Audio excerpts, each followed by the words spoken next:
না আমরা বুঝতে পারবো না। হ্যাঁ হ্যাঁ হ্যাঁ তাহলে আমাকে সুদ তুলো কেন? মারা বিয়া বসি রহমতুল্লাহ নামাজ পড়েছেন হ্যাঁ আর আল্লাহর বান্দারা নামাজ হুম দুটো আল্লাহর বান্দাকে জিজ্ঞাসা তোমরা কিসের জন্য নামাজ পড়ছো ভাই?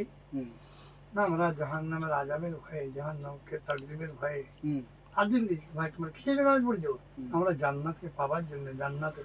বলছে, ভাই সব ভুল হয়ে গেছে। হুম, রাবিয়া যদি জাহান্নামের আযাবের ভয়ে যে ইবাদত করে থাকে হুম।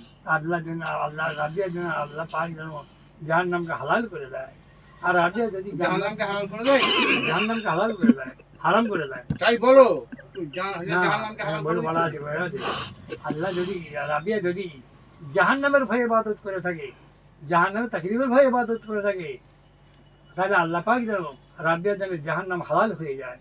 আর রাবিয়া যদি জান্নাতকে পাবার জন্য ইবাদত করে থাকে, জান্নাত লালসার জন্য ইবাদত করে থাকে, তাহলে আল্লাহ পাক যেন রাবিয়ার জন্য জান্নাতকে হারাম করে দেয়। আর আল্লাহ রাবিয়া যদি আল্লাহকে পাবার জন্য ইবাদত করে থাকে, রাবিয়া আশা অন্য কামনায় আল্লাহ করে দেয়। তোমরা যত পারবে ঘুরিয়ে পেঁচিয়ে একটা বহু সোজা বছর। কথাকে ঘুরিয়ে পেঁচিয়ে 8 ঘন্টা কাটিয়ে দিবে। বলবে দাও 500 টাকা দাও। হ্যাঁ? আধ ঘন্টা কাটিয়ে দিল কথা